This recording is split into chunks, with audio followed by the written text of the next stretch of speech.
How to properly wear your plate carrier. Hey everybody, I'm Michael with Asymmetrical Preparedness. I'd like to talk about plate carriers today. How to properly wear, size, and employ your plate carrier. A lot of different things to cover, so let's get to it. One of the first things I like to talk about is proper sizing. Just because you wear a medium shirt doesn't mean you'll wear a medium plate. So make sure when you're ordering your plates to measure your torso side to side, top to bottom, and get the plate that fits you properly. That's very important, covering all of your vital organs. We're going to talk about how to wear it, and a little bit more about the plate carrier also. Another thing about proper sizing is when you're setting up your straps, your shoulder straps, make sure that they're both even so that the plate rests even on your body. It's not canted or tilted either direction. Make sure it's nice and level. Make sure the strap's the same length and that it fits properly. Another thing about fitment is your cummerbund. You want to make sure your cummerbund is not too loose so that your stuff's flopping around. Here, see? It doesn't flop around at all when I jump up and down, move side to side. It also isn't too tight so it hinders your breathing. You don't want to hinder your breathing. Make sure that it's set up for your body and that you have adjustment capability for if you want to don a jacket, heavier layers and or lighter layers, that you will be able to adjust for that in your plate carrier. So a lot of different styles of plate carriers out there. If you're asking about this one, this is the Condor Elite LCS Vanquish plate carrier. I'm not sure if they make it anymore. This is so far my favorite plate carrier, honestly, and it's by Condor. I've been running this plate carrier for a lot of years, do a lot of hardcore training, stuff like that. I haven't actually worn it in combat, but we simulate pretty close to, what it is with my guys out in training. So this functions and is set up the way I like it, not necessarily how you like it, how you want it. You need to make sure you personalize your setup for your use, for the locations and everything where you want stuff. And you need to use it and practice with it, train with it a lot so that everything, all the locations of all your gear is instinctual. You don't have to look down, where's my mag, where's my knife, stuff like that. Okay, let's get on the next most important thing I feel. Actually, probably one of the most important things is proper placement. The top of the plate here should rest right on that little notch on the top of your chest bone. That needs to be exactly level, which mine is. That's proper placement of your plates so that it is protecting all your vitals, not necessarily down here. It's not what it's for. It's for your vital organs. It doesn't protect everything. It's not the end-all be-all, but it's a lot better to have one than not. Next thing I want to get into is talking about setting up your plate carrier so it's a little more slimline. Don't overburden it with gear. That's very important. You see here in the front, I just have a single line of mags. I don't have a double mag pouch so that I can still get prone. Yes, sticks out a little bit more than not having anything here. Some people prefer nothing there and they run different style setups. This is my setup and I like it and I can get prone pretty well. And it's nice and streamlined. Even the back. Here, I'll do a little turnaround. Got my zip ties on the back for restraining people if I need to. Let's talk about setup. You can see it's got 3 mags across the front, knife, carabiner, some trip line. I have another mag here, another mag here. I have a blowout kit here.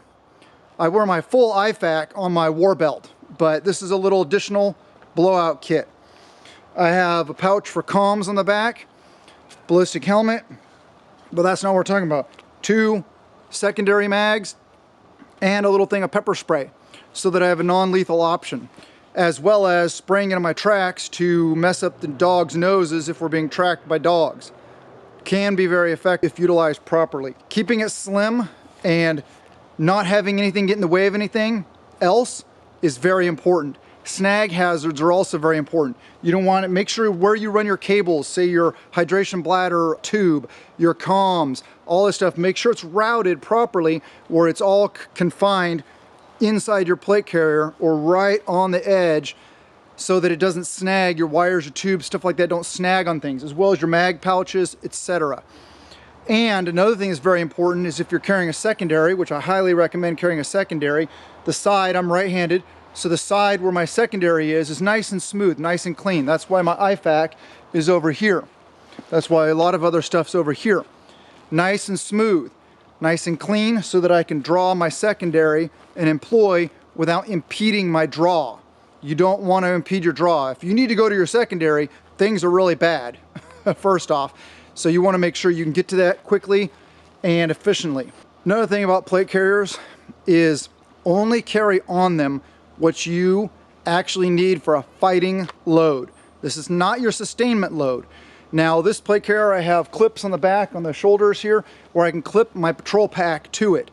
My 2, 3, maybe 3-day patrol pack, not my extended range patrol pack, because my extended range patrol pack, I won't be wearing a plate carrier, I'll be wearing my chest rig. But a day pack, that is where sustainment load goes.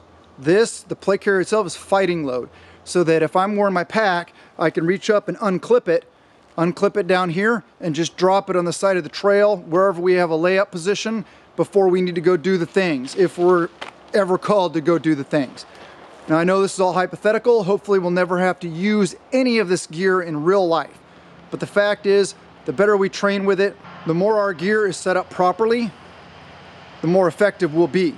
There are those of us out there that feel we need to be ready to go, and to be ready to employ as fighters as needed if it ever comes to that, or when it ever comes to that.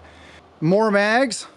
It depends. Sometimes you may want more mags, but I mean, I have 5 mags on this plate carrier set up the way it is. I feel that's enough. 5 plus 1 is 6, and I would have more in my pack, and more in my war belt, which has another 2 mags. So I'd have 8 mags readily available with more in my pack. So if you need more than that, carry more than that if you feel you need it. Fighting knife. Fighting knife is very important. This is a cold steel SRK. You can see right there. Nice knife. I like it. It's nice and thin, so it'll get up in between those ribs. It's a decent knife. It's not the best, but it's economical and it works very well. Make sure you have your knife located in your gear, not in a position where it's going to impale you or damage you or hurt you, and that it's quick to get to with either hand. I can get to it with this hand. Oh, see, my ranger beads were on the outside, not tucked in, so they were getting in the way of my knife. There we go, get them out of the way. I can reach it with this hand, but this hand is trying to stay on the weapon system. So this hand can get it out also very, very quick and strike. Reiterate, only carry what you need as a fighting load. Don't overburden your plate carrier. Get the correct size plates. Wear your plate carrier properly up here and your straps equal so it's not canted. Make sure your cummerbund is not too loose or not too tight.